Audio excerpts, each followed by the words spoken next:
গরিবেরা লাশটা রাস্তার পার্শ্বে যখন ফালাইয়া গেল, ছেলেরা দরওয়াজা জানালা লক করে ঘুমায় গেল।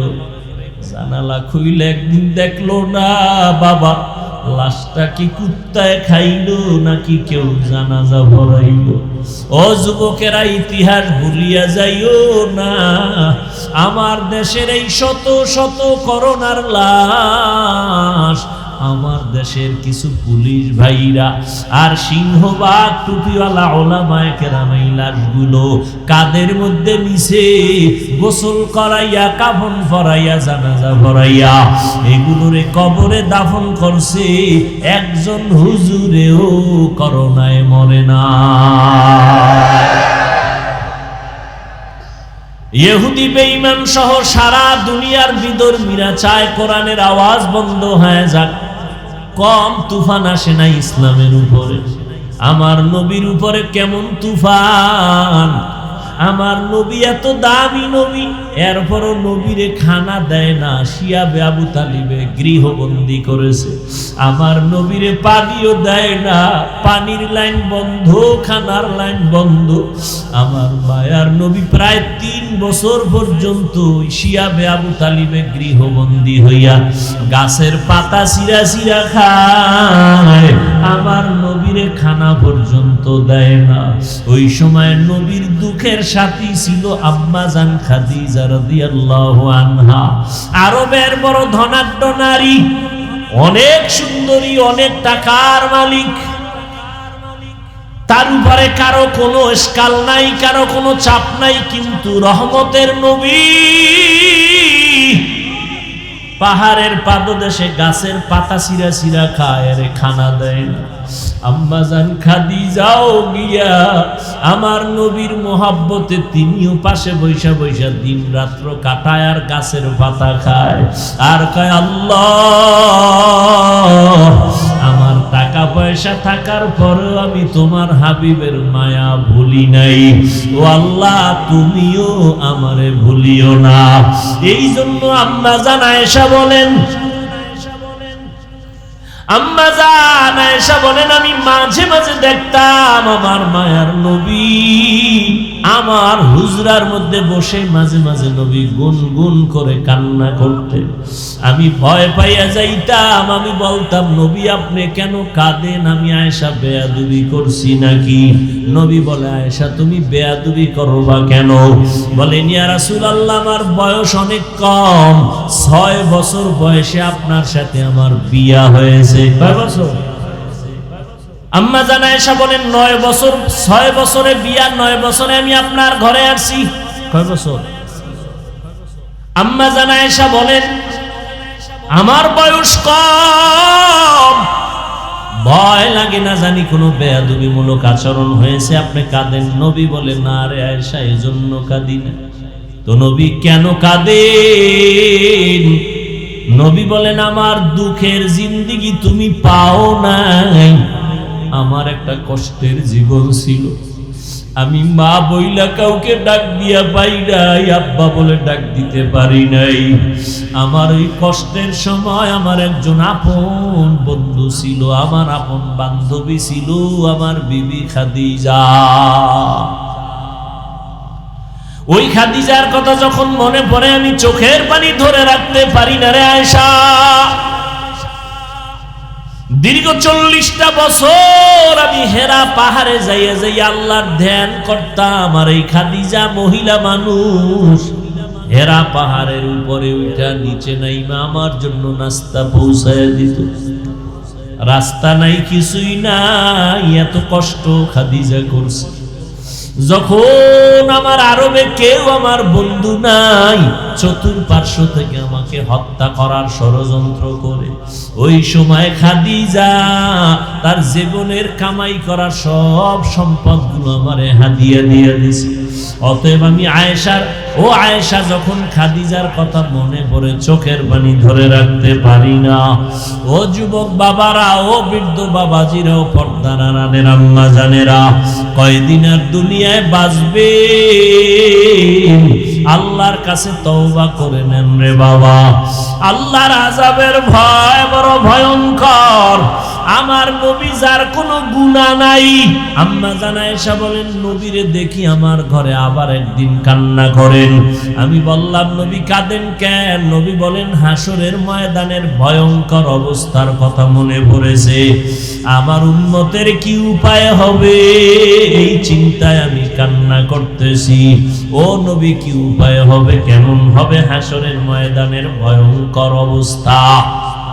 নবী বলেন, আয়েশা, এই জমিনটা হবে হাসরের মাঠ। আর এই জমিন, মানুষগুলো উলঙ্গ নারী পুরুষ আল্লাহর আদালতে দাঁড়াবে। সূর্যটা মাথার উপরে চলে আসবে, সূর্যের গরমে মাটির জমিনটা তামা হয়ে যাবে। অন্যদিকে জাহান্নামের আওয়াজ, জাহান্নামের আওয়াজে হাসরের ময়দানটা থরথর করে কেঁপে উঠবে। ওদিকে আমার আল্লাহ রাগান্বিত আওয়াজ দিবেন, লিমানিল মুলকুল ইয়াউম লিল্লাহিল ওয়াহিদিল কাহ্হার। আমার আল্লাহ এমন রাগান্বিত আওয়াজ দিবেন, সাথে সাথে হাসরের মানুষগুলো বেহুশ হয়ে যাবে। নবীদের কোনো গুনাহ নাই, তারাও কান্না শুরু করবেন। আদম নবী কাঁদবেন, মুসা নবী কান্না করবেন, ঈসা নবী কান্না করবেন, ইব্রাহিম নবী কান্না করবেন। উম্মতেরা পাগলের মতো দৌড়াবে, নবীদের কাছে কেউ সুপারিশ আর করবে না। ঘুরতে ঘুরতে উম্মতগুলো শেষ পর্যন্ত ওরা আমাকে তালাশ করবে। আম্মা জান আয়েশা বলে, নবী আপনাকে কোথায় তখন উম্মতেরা পাবে? নবী বলেন, ও আয়েশা, সবাই যখন কান্নায় বিভোর, আমি তখন আমার মাওলা পাকের কুদরতের সামনে মাকামে মাহমুদে সিজদায় পড়ে কান্না করব। নবীর 63 বছর হায়াত। কেমন আমার মায়ার নবী!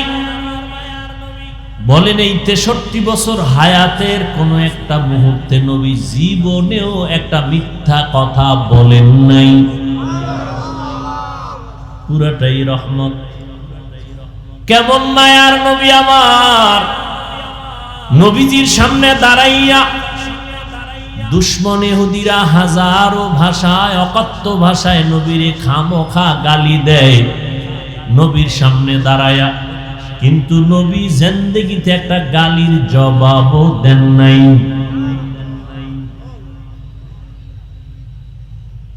আরো কঠিন কথা, কেমন মায়ার নবী আমার! যেই নবী জিন্দেগিতে কোনদিন এক মুহূর্তের জন্য দুটো চোখ গরম করে কারো দিকে তাকান নাই, চোখ গরম করে তাকান নাই। ওই উম্মত, নবী কই তুমি কই? আহ, ওগো নবীর উম্মতেরা,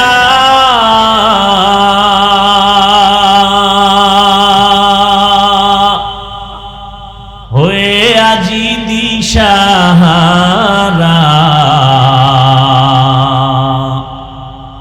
কোরআন হাদিসের চলো যখন যাহা চায় মনে, নবী বিনে কে তারাবে পুসিরাত মিজানে, নবী বিনে কে তারাবে পুসিরাত মিজানে। উম্মতের কান্ডারি নবী,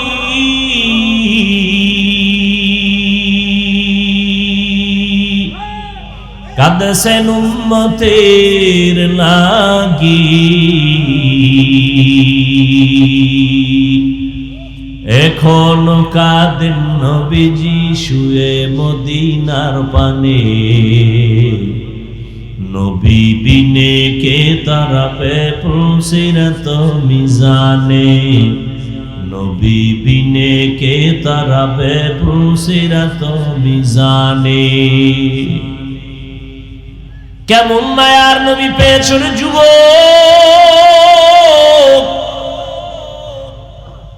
চিনলি না, কপাল বড় খারাপ।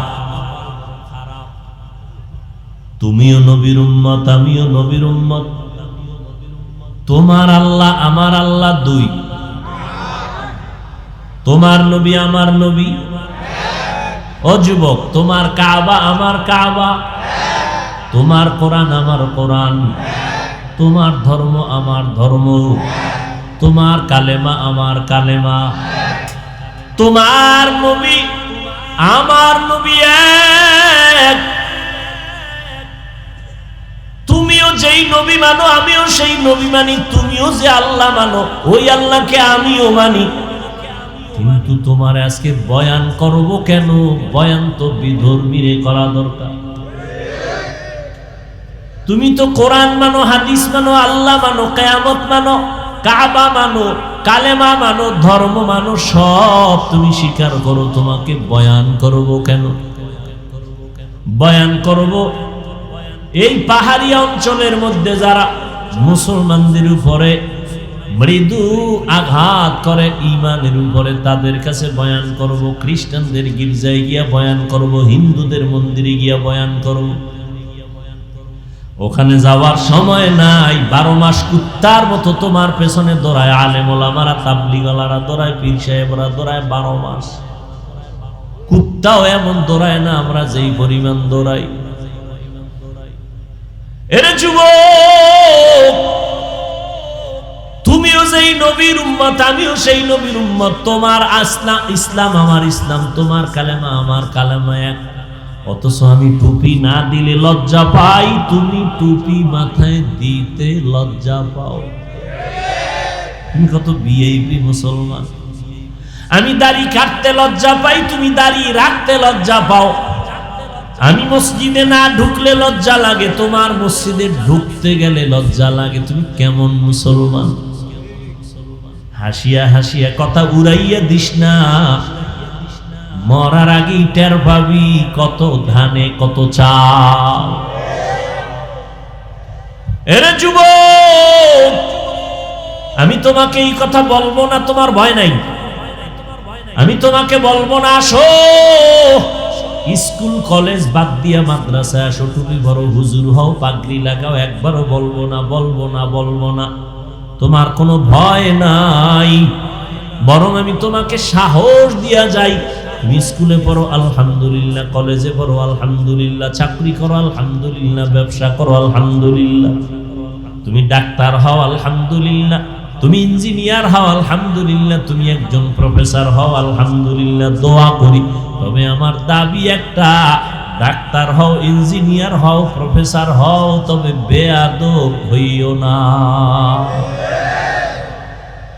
তোমার আচরণে যেন কোনোদিন কোনো আলেম কষ্ট না পায়, তোমার ব্যবহারে কোনোদিন যেন তোমার কলিজার মা বাবা কষ্ট না পায়, তোমার ব্যবহারে যেন কোনোদিন কোনো মুরব্বীরা কষ্ট না পায়। তুমি ডাক্তার হও, সম্মানের ডাক্তার হও, তুমি ইঞ্জিনিয়ার হও, তুমি সর্বোচ্চ সম্মানের চেয়ারে বসো, মানুষ দোয়া করবে। ও যুবক, আল্লাহ বিবেক দিছে, একটু চিন্তা করে জবাব দাও। জীবনে কোরআনের মাদ্রাসায় কোনোদিনও যায় না এমন যুবক স্কুলে পড়ে, কলেজে পড়ে, চাকরি করে, ব্যবসা করে, পাহাড়ে কাজ করে, শ্রমিকের কাজ করে, রাস্তায় গাড়ি চালায়, RAB, army, police, BDR, professor, engineer, doctor, এরপরে এমপি, মন্ত্রী, chairman, member, OC, DC, SP. সত্য কথাটা স্বীকার করো, ওই লাইনে থাকিয়াও কি 5 বেলার নামাজ পড়নেওয়ালা আসেনি? বাস আমাকে হুজুর লাগবে না, তোরে জুতার বাড়ি দিতে তোর জাতিবাই যথেষ্ট। কিয়ামতের ময়দানে আল্লাহ বলবে, এই বেঈমান, তোর লাইনে থাইকা র‍্যাব নামাজ পড়লো, তুই কেন পারলি না? ইঞ্জিনিয়ার নামাজ পড়লো, তুই কেন পারলি না? তোর মতো যুবক রাস্তায় গাড়ি চালায়, ড্রাইভারি করে, নামাজ পড়লো, তুই কেন পারলি না? তোর মতো যুবক নদীর মধ্যে মাছ ধরে, নামাজ পড়ে, তুমি কেন পারো না? তোমার মতো যুবক স্কুল কলেজ ভার্সিটিতে লেখাপড়া করে, নামাজ পড়ে, তুমি কেন পারো না? আমাকে হুজুর টুজুর লাগবে না, তোমারে ধরার জন্য তোমার পাশের মানুষটাই যথেষ্ট। ওয়ামা আরসালনাকা ইল্লা রাহমাতাল লিল আলামিন। আলামিনের তরজমা অনেকে করে উভয় জগতের জন্য নবী রহমত, আমি তরজমা করছি জগৎ সমূহের জন্য রহমত। উভয় জগতের তরজমা যদি করে তখন অর্থ দাঁড়ায় দুনিয়ার জগতের জন্য, পরকালের জগতের জন্য নবী রহমত। আসলে জগৎ তো উভয় না, জগৎ তো অনেক। রূহের একটা জগৎ আলাদা, মায়ের গর্ভের একটা জগৎ আলাদা, দুনিয়ার জগৎ আলাদা, কবরের একটা জগৎ আলাদা, হাসরের ময়দানের এক জগৎ আলাদা, জান্নাত ও জাহান্নামের জগৎ আলাদা। এজন্য তরজমাটা করলাম উভয় জগৎ না, জগৎ সমূহের জন্য নবী রহমত। রূহের জগতের জন্য নবী রহমত, মায়ের গর্ভের জগতের জন্য নবী রহমত, দুনিয়ার জগতের জন্য নবী রহমত, কবর জগতের জন্য নবী আলাদা রহমত, হাসরের ময়দানের জগতের জন্য নবী আলাদা রহমত, জান্নাত ও জাহান্নামের ক্ষেত্রে নবী আলাদা রহমত। আচ্ছা, জান্নাতের বেলায় নবী রহমত হইল এটা বিবেক বুঝে আসে হালকা, জাহান্নামের জন্য নবী রহমত এটা আবার কি কথা? প্রশ্ন আছে না নাই? জবাব দেওয়ার সুযোগ আজকে নাই। রূহের জগতের জন্য নবী কেমনে রহমত, ভিন্ন আলোচনা। দুনিয়ার জগতের জন্য নবী কেমনে রহমত, ভিন্ন আলোচনা। কবর জগতের জন্য নবী কেমন রহমত, ভিন্ন আলোচনা। হাসরের ময়দানের জন্য কেমন নবী রহমত, ভিন্ন আলোচনা। জান্নাতের জন্য জাহান্নামের জগতে নবী কেমন রহমত, ভিন্ন আলোচনা। আমি শুধুমাত্র অল্প টাইম দুনিয়ার জগতে নবী কেমন রহমতে নিয়ে দু চারটা কথা বলে মোনাজাত দিব। এবার আসেন দুনিয়ার জগতের জন্য নবী কেমন রহমত। দুনিয়ার জগতের জন্য শুধু নবী এভারেজ এক কথায় রহমত বললাম, কিন্তু এখানেও পাট পাট আলাদা আছে। বলে কেমন আলাদা? নবী যেমন মানুষের জন্য রহমত, নবী তেমন পশুর জন্য রহমত। নবী যেমন পুরুষের জন্য রহমত, নারীদের জন্য নবী আলাদা রহমত। নবী মুমিনের জন্য যেমন রহমত, বেঈমানের জন্য আবার নবী রহমত। রহমতের নবী যেমন জঙ্গলের প্রাণীদের জন্য রহমত, পানির মধ্যে প্রাণীদের জন্য নবী আলাদা রহমত। নবী সূর্যের জন্য রহমত, চাঁদের জন্য রহমত। রহমতের নবী মাছের জন্য যেমন রহমত, এই গাছের জন্য নবী রহমত। বুঝেন না, এই জন্য মাস্তানি করেন না, খবরদার। আপনি পারেন না এর মানে এটা না যেটা নাই। আপনি পারেন না এটা আপনার জানার দুর্বলতা আছে। নাই নেই বলবেন না, এটা নাই সেটা নাই, শেষে দেখবেন আপনিও নাই। নাই নেই বলবেন না। অনেকে থাকতেও আমার টাকা নাই, আমি ফকিন্নির বাচ্চা, টাকা নাই। আল্লাহ তোরে যা দিছি তুই আলহামদুলিল্লাহ কবি না? নাই যখন কইস দেখতে নাই এর পরিণামটা কেমন। আল্লাহ নাই বানাই দিছে।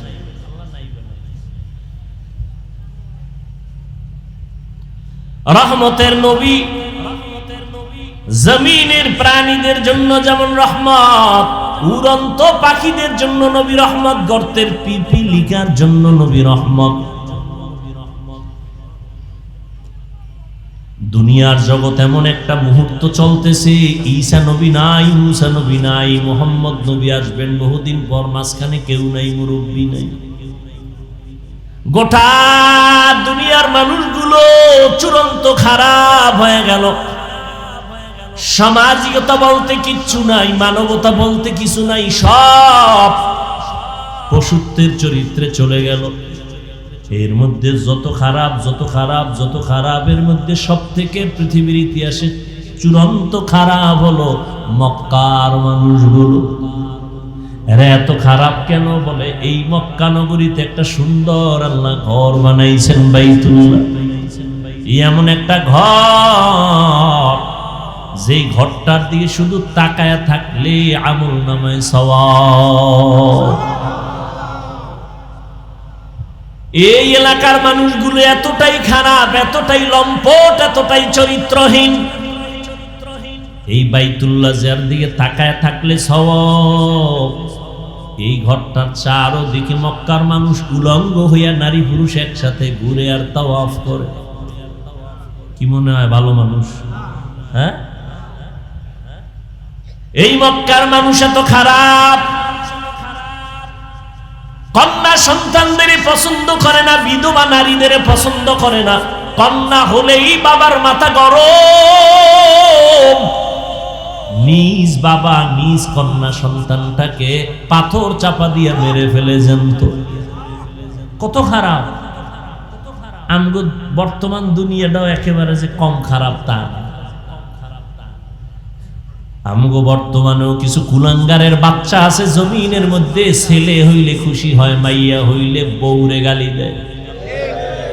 কুলাঙ্গার নাই? নিকৃষ্ট কুলাঙ্গার। মাইয়া হলো কেন? বউরে জিগায়, বউ কি করছে? তোমার দেওয়া জিনিসটা বউ আমানত রাখছে, বউরে পুরস্কার দাও। দিছো তুমি, তো দোষ হইলে তোমার হইব, বউর কি দোষ? তুমি বউয়ের হাতে একটা জিনিস দিলা যে এটা রাইখা দাও, এখন তুমি কি স্বর্ণ দিছো না সিটি গোল্ড দিছো, এটা তো তোমার বিষয়। বউ রাইখে দিছে, চোরে টোরে নেয় না, এটার হেফাজত করছে। এখন পরে যদি ধরা পড়ে যে তুমি স্বর্ণের নামে সিটি গোল্ড দিছো, তো জুতার বাড়ি তো তোমাকে দেওয়া লাগবে, বউর দোষ কি? আল্লাহ কায় কারো দোষ না, সব ক্ষমতার মালিককে। লিল্লাহি মুলকুস সামাওয়াতি ওয়াল আরদ ইয়াহাবু লিমান ইয়াশাউ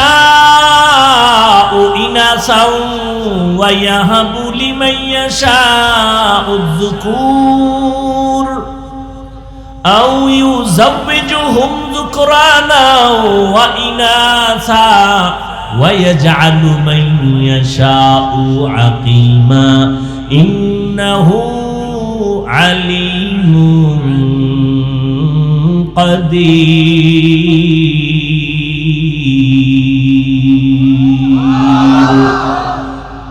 আল্লাহ বলেন আসমান জমিনের ক্ষমতা আমার হাতে, আমি তার মালিক। আমি কাউকে চাইলে ছেলে দেই, কাউকে মেয়ে দেই, কাউকে দুটোটা দেই, কাউকে কোনোটাই। ক্ষমতা কার? কাদের কুদরত দারি বার কামাল আন্তা রব্বি আন্তা হাসবি জুল জালাল তুহি কাদের জলিলুল্লাহ জাহাদার বহর হালে তুহি মেরা নিগাহদার। এরে আল্লাহর বান্দারা, রহমতের নবী এই জায়গায় আসেন। চূড়ান্ত খারাপ মানুষ। খাগড়াছড়ি এলাকার মধ্যে এরকম কোন চরিত্রহীন মানুষ কোন জায়গায় আসেনি? নাই? এলাকার হুজুরেরা সব এক হয়ে গেছে, এটারে দূর করা দরকার। কেমনে? বড় হুজুর কয় কেউ যাওয়া যাবে না, ওই লাইনের কিছু হাফ মেন্টাল আছে, ওরাও ওদের মতো বিড়ি টানে। এলাকার থেকে ওদের ডাকো, ডাইকা কয় তোমরা আগে একটু খবর নাও, ওখানের কি হালাত। কয় হুজুর আপনি জানপা না, পরিবেশ আগে তৈরি করো। আমি হুজুর গেলে সবাই বলবে হুজুর কেন জায়গায় গেছে। ওই লাইনের যারা একটু আছে এগো আগে পাঠাও, পরিবেশ তৈরি হলে হুজুর যাবে। কথা ঠিক না? আপনারাও বলবেন হুজুর ইয়া বেশ্যা পাড়ায় গেল কেন? অথচ পৃথিবীর নিকৃষ্ট চরিত্রহীন খারাপ মানুষ, যুবক যুবতীদের বিয়ার সিস্টেম নাই, যেখানে সেখানে যৌবনের আদান প্রদান করে। জন্ম হয় বাচ্চা, বাচ্চা হওয়ার পরে ওই বাচ্চার মা বাচ্চা কোলে নিয়ে জীবনে বাচ্চা হওয়া পর্যন্ত যতজনের সাথে আকাম করছে, জিনা করছে, সব ফিরে দাওয়াত দেয়। দাওয়াত দিয়া লাইনে দাঁড় করাইয়া ওই মেয়েটা যদি বলে এই বাচ্চার বাবা এই ছেলে 20 জনের ভিতরে এইজন, ওদিন থেকে হইল এই বাচ্চার বাপ। কে কইতইব? বাচ্চার মা কই লইব যে হ্যাঁ এইটা এর বাপ। কতটা খারাপ! আমগো বর্তমান অবস্থাটা কম খারাপ না। বাবা তার আপন মেয়েটারে হোটেলের মধ্যে ঢুকাইয়া কয় আজকের রাতের জন্য তুই আমার কাছে স্ত্রীর মতো। নাউজুবিল্লাহ আসে না? আমার সোনার বাংলার তাজা খবর, কোন দেশে আসরে মুসলমান মা বাবা সন্তানের জবাই করে, সন্তান মা বাবাকে জবাই করে। এখন তো জবাই করাটা কেমন যেন হাতের ময়লার মতো হয়ে গেছে। কুত্তা মারলে কষ্ট লাগে, মানুষ জবাই দিতে কষ্ট পায় না। আহ, কোন দুনিয়ায় আইলাম! আল্লাহ হেদায়াত দান করুন। দেখছেন এত খারাপ, এত খারাপ মানুষের মাঝে পাঠাইছেন কারে? পৃথিবীর শ্রেষ্ঠ নবীরে পাঠাইছেন, যার কোনো তুলনা। যেই নবীর চেহারা দেখলে পেটের ক্ষুধা থাকে না, যে নবী কদম যেখানে দেয় সেখান থেকে দীর্ঘ বছর মেশকের ঘ্রাণ, যেই নবীর ঘাম থেকে মেশকের ঘ্রাণ, সেই নবীকে একটা নাপাক জায়গায় পাঠাইলেন, নাপাক মানুষের মধ্যখানে আসলো পৃথিবীর ফুটন্ত গোলাপ। আল্লাহর সিস্টেমটা কেমন চিন্তা করে! রহমতের নবী আসছেন, আইসা আস্তে আস্তে বড় হইয়া দেখে অমুক খারাপ, যে না চলে, বেবিচার চলে ওপেন। নবী সিসি কইয়া তারাইয়া দেয় না, তাদের সাথে হাসি মুখে কথা কয়, কাছে টানে, আপন বানায়। কি ওয়াজ শুনবেন? এডি ওয়াজ এর নিজের জীবনে বাস্তবায়ন আসেনি তো দাবি করেন আপনি আশেকে রাসূল। আর যদি কোন না আমার ভিতরে হিংসায় ভরা, তা আপনি নবীর আশেক হবেন দূরের কথা, মানুষই হইতে পারেন।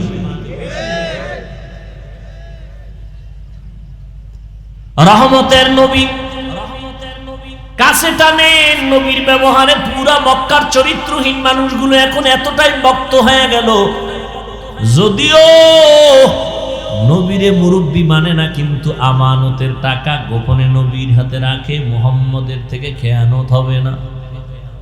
ওদিকে নবীর মা নাই, কেমন আল্লাহ পরীক্ষায় ফালাইছে, নাইসা আব্বা বলিয়া ডাক দিতে পারেন নাই আমার নবী। যেই নবী দোয়া করলে উহুদ পাহাড় স্বর্ণ হয়ে যায়, সেই নবী কত কষ্ট করছে জীবনে। মায়ার নবী এত কষ্ট করেছেন।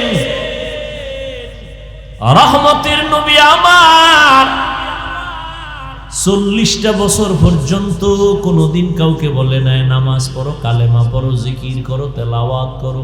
বুঝেন, প্রত্যেকটা পয়েন্টে পয়েন্টে বয়ান, উপদেশ। আপনি রাস্তায় একজনের পাইছেন, হ্যাঁ, চিনেন নাই লোকটার বাড়িকে, সামাইকুম দিয়েই গেলেন, এই মেয়ে আপনার দাড়ি নেই কেন? এরকম পণ্ডিত আসেনি? রসুলের আদর্শ কি আর আপনার আদর্শ কি? লোকটারে আগে সালাম দিবেন, এরপরে পরিচয় নিবেন, মহব্বত তৈরি করবেন। আপনি যে কইলেন আপনি দাড়ি রাখবেন, আপনার কথা মানবে কিনা এটা আগে রেডি করছেন নি? ফাইজলামি করেন, চালাকি করেন না?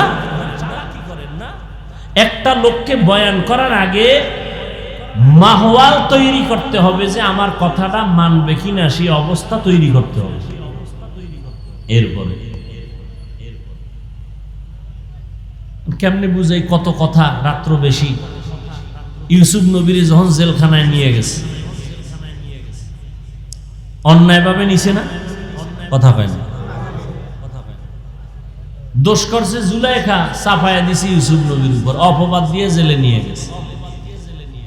ইউসুফ নবীকে আর কি করা, কষ্ট আছে কপালে।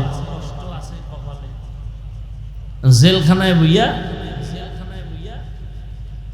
এর সাথে আরো 2 যুবক ঢুকছিল, ওরাও আসামি। বাদশার খাদেম দোনোটা, বাদশার কি খাদেম। এই দুইটায় স্বপ্ন দেখছে, ইতিহাস কোরআন শরীফে আছে। দেখেন ব্যাখ্যা কি? এখন খুঁজে টুইজে ইউসুফ নবীরে পাইছে, এই লোকটার চেহারা সুন্দর, আমল করে, খুব নরম, এড়ে গেছে। আমাকে একটু স্বপ্নের ব্যাখ্যা শোনেন। এই স্বপ্ন দেখছি। ইউসুফ নবী এখন কয়, তোমরা কোথা থেকে আসছো, কি হালাত, সব পরিচয় নিয়া এইবার এখন ইউসুফ নবী যা বলবে তাই তারা মানতে কি রাজি না? এই যে একটা সুযোগ পাইছে, নবীজি ব্যাখ্যা দেওয়ার আগে এইবার কিছু বয়ান দিয়ে দিলেন। এক আল্লাহর ইবাদত করো, বুঝেননি নাকি? আওয়ার লগে লগে নবীজিরে কইছে ব্যাখ্যা দেন, ব্যাখ্যা বাদ, নামাজ পড়নি না, দো ভাগ ভাগ, বেনামাজির গুল্লি মারি, কিসের ব্যাখ্যা, ভাগ, আমার দরবারে বেনামাজির জায়গা নেই। ইউসুফ নবীর আদর্শ কি? কইছে ভাগ। খালি কান সুখ করবেন, অজে কিছু শিখবেন না, এটা কেমনে হয়? বেনামাজিরে তারায় দেন কেন? তারে আপন বানাইছেননি। লাথি মারার গুণটা অর্জন করেছো, বুকে লাগাবার গুণটা কি অর্জন করতে পারো নাই রে মুহাম্মাদের উম্মত? বদনাম গাওয়ার গুণটা অর্জন করেছো, প্রশংসা করার কি গুণটা অর্জন করতে পারো নাই? মদিনার আশিক বদনাম গাইতে পারে, প্রশংসা আইয়ে না, মুহাম্মাদের আশিক। জিন্দেগি মে বন্দগি তু করনা হে, जिंदगी में बंदगी तू करना है, जिंदगी में बंदगी शर्मिंदा है, जिंदगी में बंदगी शर्मिंदा है। খারাপ লাগে? ঘুমায়নি? ঘুমায়। যদি কেউ কয় ঘুমায়, ও তাজা মিথ্যাবাদী। মোবাইল যেদিন থেকে আসছে ওদিন থেকে বাঙালির ঘুম রাতের বেলা জবাই হয়ে গেছে। সারাটা রাত মোবাইল নিয়ে কবিরা গুনাহ করে কাটাইছো রে যুবক। 40 বছর পর্যন্ত তোর চেহারা থাকবে গোলাপের মতো ফুটন্ত সুন্দর। আজকে তোর 25 থেকে 27 বছর চেহারাটা কার্টুন কার্টুন ভাব কেন? আলো নাই কেন? উজ্জ্বলতা নাই কেন? মায়া লাগে না কেন চেহারা দিয়ে তাকাইলে? এর একমাত্র কারণ আমার আল্লাহ তোর উপরে বেজার, মা বাবা বেজার, সারা রাত্র মোবাইলে কবিরা গুনাহ করেছো। ঘুমের ঘরে আজরাইল আইনি। তোমার ঘরে যদি আইয়া দেখে তুমি গানের তার কানে লাগাইয়া শুইয়া রইছো, বেঈমানেরে বুঝাইলে একটু কম সময় লাগতো, তুমি মুসলমানের বাচ্চাকে বুঝাইতে কষ্ট হয় কেন? আমার দুনিয়া মে হো দুনিয়া কা তলবগার না হো, बाजार से गुजर हो खरीदार न हो, ये दुनिया एक मिसल कागज फूल है, ये दुनिया एक मिसल कागज फूल है, जिंदगी में बंदगी तू करना है, जिंदगी में बंदगी तू करना है, जिंदगी में बंदगी शर्मिंदा है, जिंदगी में बंदगी शर्मिंदा है। ও যুবক, 1500 বছর আগে নবী কি কইছে জানোনি? বুড়ারা নবীর বিরোধিতা করছে। নবী কয় যুবকেরা আমি মুহাম্মদের উপকার করেছে। যুবকেরা নবীর উপকার করেছে, বুড়ারা বিরোধিতা করেছে। তার মানে কি আপনারা আর এক বুড়া বেহা হয়ে গেছে, আমরা বিরোধিতা করি নবী। ওই সময়ের বুড়া আবু জাহাল নবীর দুশমন, বৃদ্ধ আবু লাহাব বুড়া নবীর বন্ধু না দুশমন? ওদিকে যুবক নবীর কলিজা দেয়, 7 বছর 10 বছর 12 বছরের বয়সের হযরতে আলী নবীর হাতটা ধইরা কয়, ও চাচতো ভাই, এখন আমি তোমার ভাই না, নতুন ভাবে ঈমান আইনা এখন হয়ে গেলাম সাহাবী। কয় বছরে? 7, 10, 12। হযরত আলী এখন নবীর সাহাবী, কিছুদিন পরে হবে নবীর জামাতা। নবী বলেন, আলী আমার হাতে হাত লাগায়া দাম বাড়ছে কত জানো? আনা দারুল হিকমা ওয়া আলিউন বাবুহা, আমি মুহাম্মদ হলাম ইলম ও হিকমতের ঘর, আর এই জ্ঞানের বাতির ঘরের একমাত্র দরওয়াজা আমার আলী। কেমন আল্লাহ তাকে দাম দিলেন। হিজরতের রাতে নবীর বিছানায় কে আছে? কে আছে? আলী, আর কেউ নাই। এরে নবীর আশেক যুবকেরা নবীর উপকার করেছে। ও যুবক বাবা, তুমি যদি নবীর সুন্নাত মানো, তোমার স্কুল বন্ধ হবে না, কলেজ বন্ধ হবে না, চাকরিও ছাড়তে হবে না, ব্যবসাও বন্ধ করা লাগবে না। মনটারে তৈরি করিয়া নেও, কয়দিন আর যৌবনের বাহাদুরি করবা, কয়দিন আর হায়াতের গ্যারান্টি দিবা। এই রমাজানের ঈদে কত যুবক লাশ হইয়া চলে গেল। এমন একটা দিন নাই যুবকের লাশের খবর নাই, পানির নিচে যুবকের লাশ। তোমাদের এই পাহাড়িয়া অঞ্চলে কত না দুর্ঘটনা ঘটে, আমরা মাঝে মাঝে খবর পাই, ঠিক নি? ওই এক যুবকের জবাই করলো, গোশতগুলো খুইলা খুইলা তারপরে নিয়ে গেল। ও যুবক রে, কয়দিন আর দুনিয়ায় বাজবা? ও আল্লাহর বান্দারা, আমরা টুপি পরলাম, নবীর মোহাব্বতে দাড়ি রাখলাম, নবীর আদর্শের কারণে জামা পরলাম, জীবনে স্কুলের বারান্দায় যাই নাই, কোনো সরকারি সার্টিফিকেট নাই। ও যুবকেরা, মাওলা জ্ঞান দিছে, একটু চিন্তা কর। আমাদের সার্টিফিকেট না থাকার কারণে বল আমরা না খাইয়া মরে গেছি, সম্মান কমেছে। মহামারী করোনা, স্কুল বন্ধ, কলেজ বন্ধ, চাকরি বন্ধ, ব্যবসা বন্ধ, সব বন্ধ, রেল বন্ধ, ট্রেন বন্ধ, বাস বন্ধ, ফ্যাক্টরি বন্ধ, সব বন্ধ। তাকাইয়া দেখ, আমার মাওলার কুদরত, একটা কোরআনের মাদ্রাসাও বন্ধ হয় না। তোমরা করোনায় মাস্ক লাগাইছো, ট্রিপল মাস্ক। ছেলে দুইটা শিক্ষিত কুলাঙ্গার। কি কুলাঙ্গার? শিক্ষিত কুলাঙ্গার। করোনায় বাবা মারা গেছে, টাকা দিয়া গরিবের কয় বাবার লাশটা রাস্তার পাশে ফালাইয়া দিয়া সরাতে। গরিবেরা লাশটা রাস্তার পাশে যখন ফালাইয়া গেল, ছেলেরা দরওয়াজা জানালা লক করে ঘুমায় গেল। জানালা খুইলে একদিন দেখলো না বাবা লাশটা কি কুত্তায় খাইলো নাকি কেউ জানাজা ভরাইলো। ও যুবকেরা, ইতিহাস ভুলিয়া যাইও না। আমার দেশের এই শত শত করোনার লাশ, আমার দেশের কিছু পুলিশ ভাইরা আর সিংহবাগ টুপিওয়ালা ওলামায়ে কেরাম এই লাশগুলো কাদের মধ্যে নিছে, গোসল করাইয়া, কাফন পরাইয়া, জানাজা পরাইয়া এগুলোরে কবরে দাফন করছে। একজন হুজুরেও করোনায় মরে না।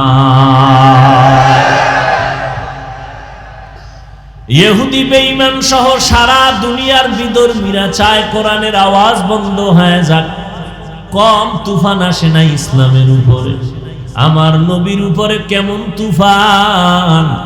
আমার নবী এত দামি নবী, এরপরও নবীরে খানা দেয় না, শিয়াবে আবু তালিবে গৃহবন্দী করেছে।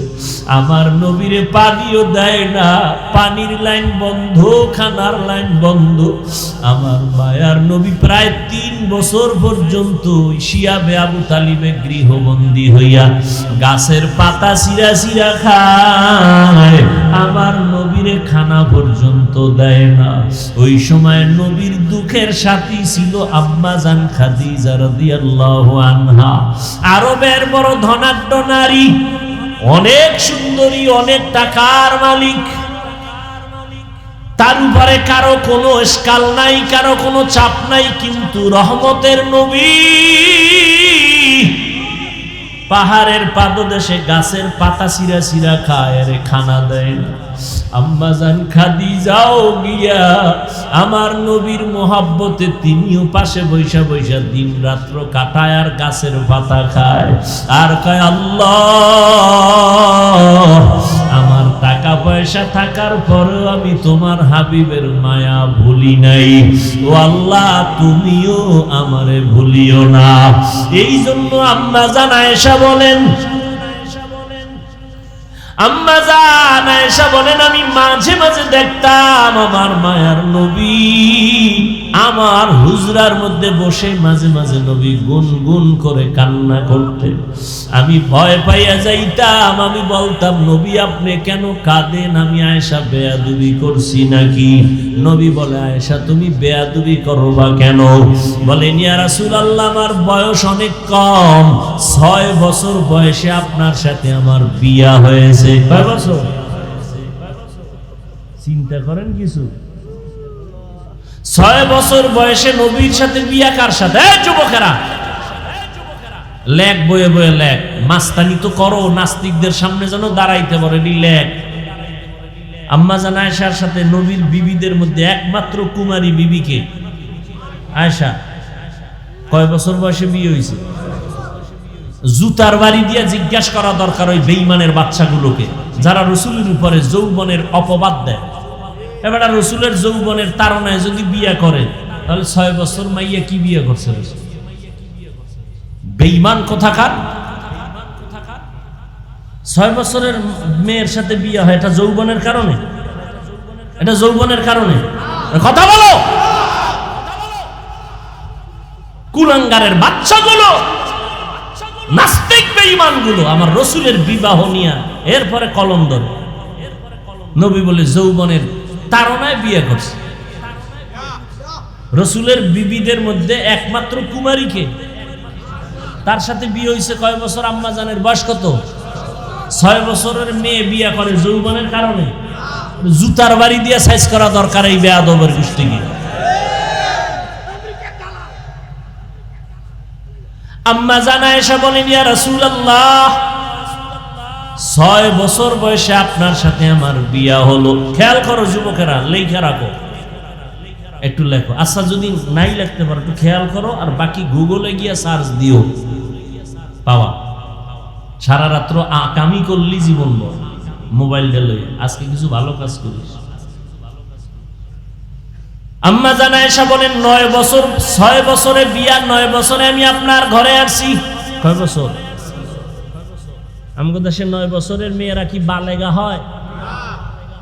নবীজি কিন্তু আম্মা জান বলেন, আমি 9 বছরে আপনার ঘরে আসছি। 18 বছর যখন আম্মা জানের বয়স, নবী তখন চলে গেলেন দুনিয়া ছেড়ে। এই যৌবনের তাড়না না? আমগো দেশের বোনদের তো 18 বছরে বিয়েই হয় না, কি? আর আম্মা জানের 18 বছর যখন, তখন নবী বিদায় হয়ে চলে গেছে।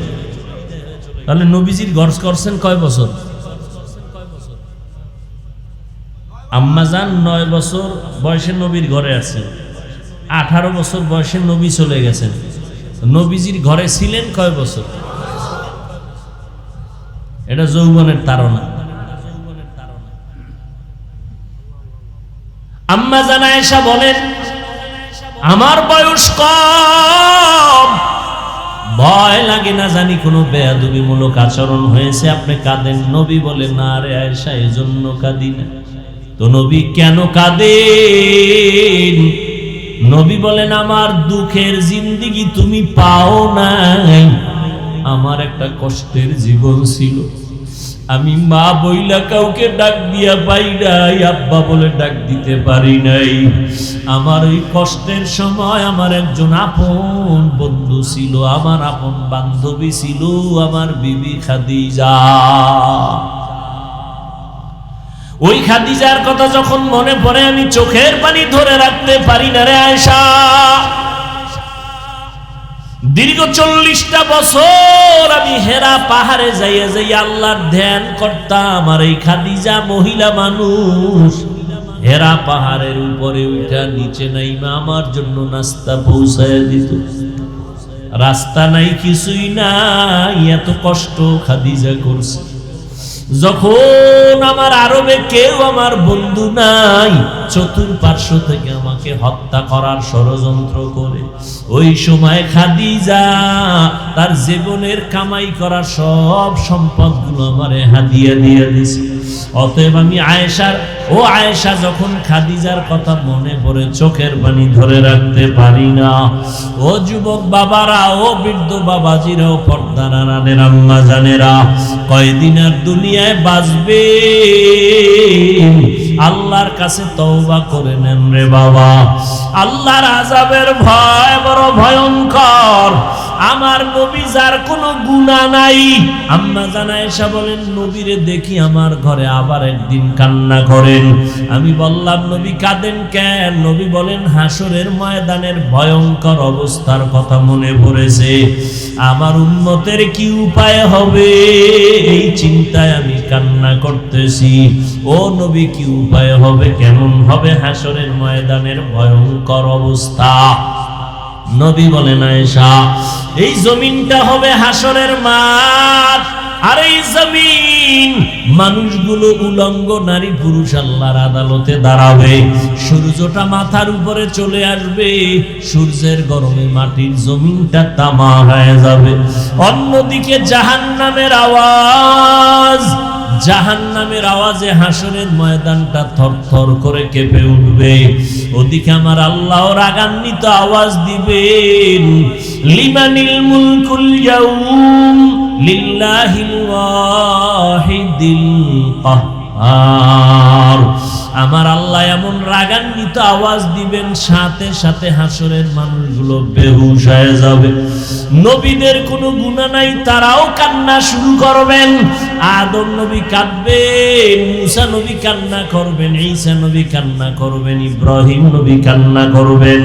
উম্মতেরা পাগলের মতো দৌড়াবে, নবীদের কাছে কেউ সুপারিশ আর করবে না। ঘুরতে ঘুরতে উম্মতগুলো শেষ পর্যন্ত ওরা আমাকে তালাশ করবে। আম্মা জান আয়েশা বলে নবী আপনাকে কোথায় তখন উম্মতেরা পাবে? নবী বলেন ও আয়েশা, সবাই যখন কান্নায় বিভোর, আমি তখন আমার মাওলা পাকের কুদরতের সামনে মাকামে মাহমুদে সিজদায় পড়ে কান্না করব। আদম নবী কাঁদবেন, আল্লাহ আমারে বাঁচাও। মুসা নবী কাঁদবেন নিজেকে বাঁচানোর চিন্তায়, ঈসা নবী কাঁদবেন নিজের বাঁচার চিন্তায়। আমি মুহাম্মদ এমন কান্না দিব, একবারও বলবো না আল্লাহ আমারে বাঁচাও, আমাকে বাঁচাও।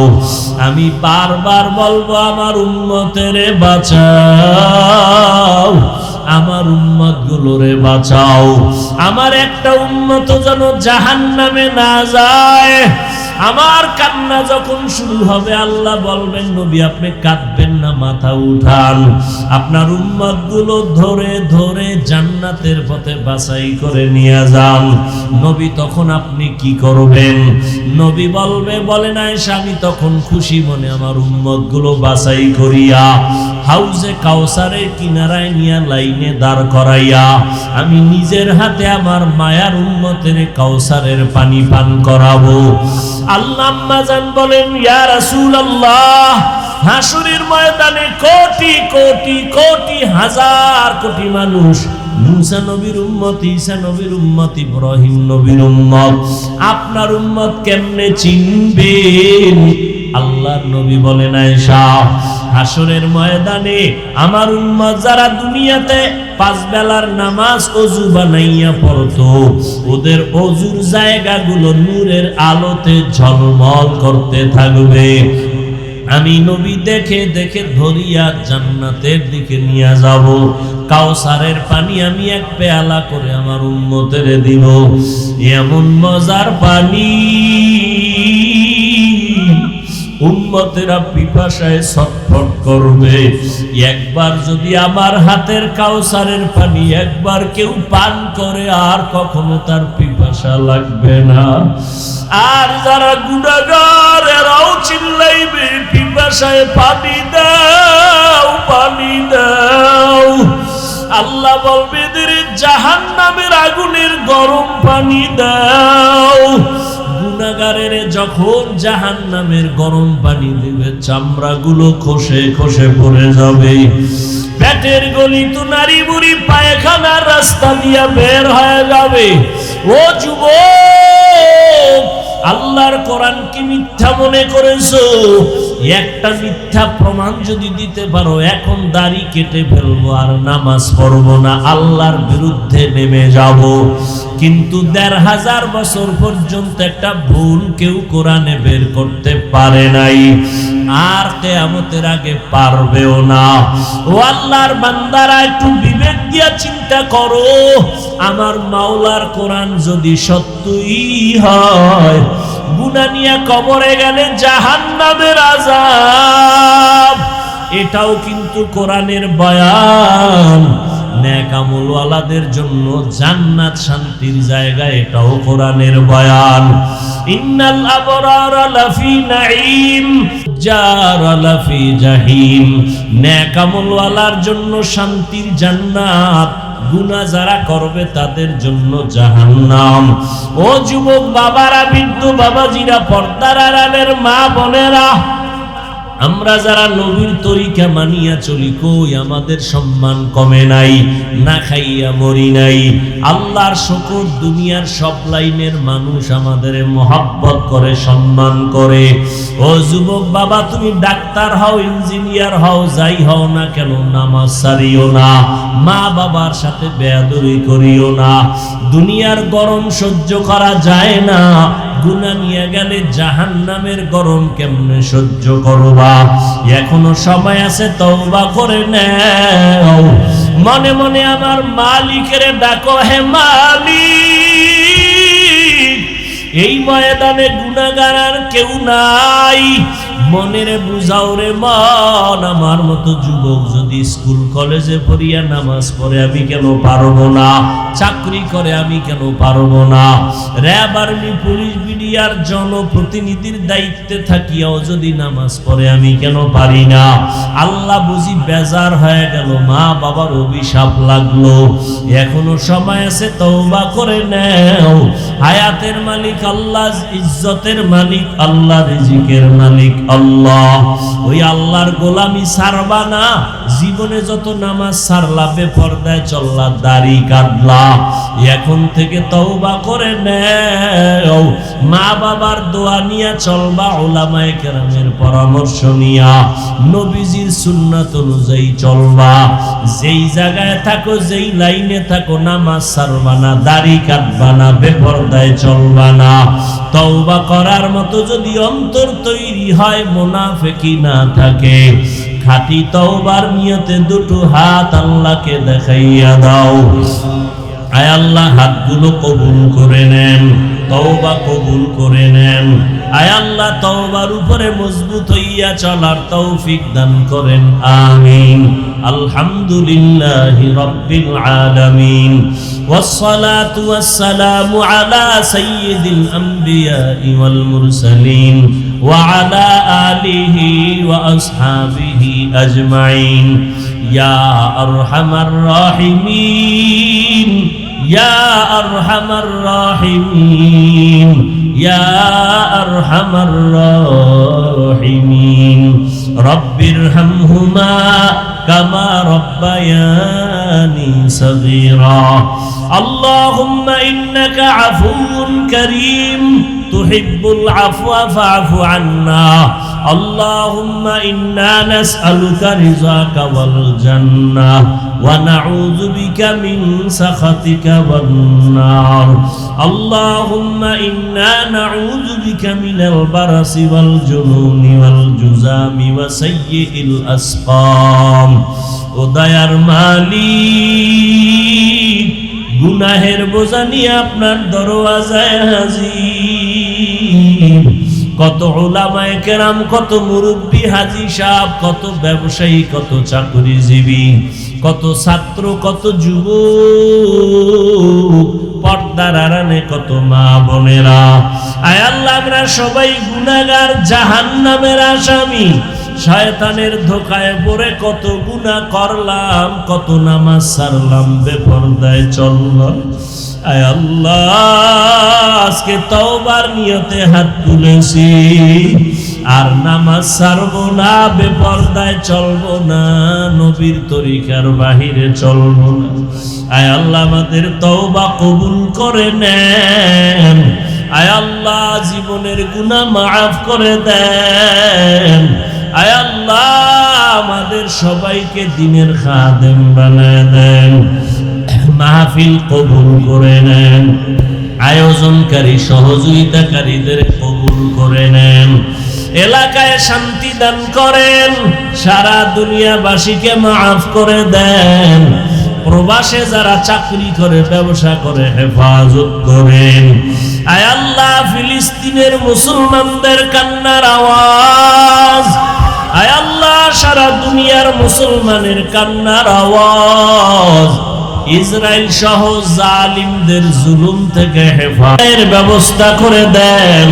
আয় আল্লাহ আমাদের হায়াতে বরকত দান করেন। আমাদের যাদের মা নাই, বাবাও নাই, অন্ধকার কবর থেকে দোয়া চাই, সবার কবর জান্নাত বানায় দেন আল্লাহ।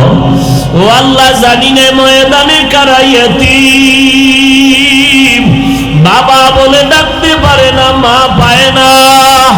ও সন্তানেরা ওই মা বাবার চেহারাটাও কি মনে পড়ে না? ওই মা বাবার জন্য কি মায়া হবে না? যেই মা বাবার চোখের পানির কারণে আজকে চেয়ারে বসলাম, ওই মা বাবার চোখের পানি আর দোয়া ছাড়া তুমি সম্মানের জায়গায় আসতে পারো নাই। ওই মা বাবারে ভুলিয়ে গেছো, ওই মা বাবার জন্য কি এক ফোঁটা চোখের পানি ছেড়ে দোয়া করতে পারো?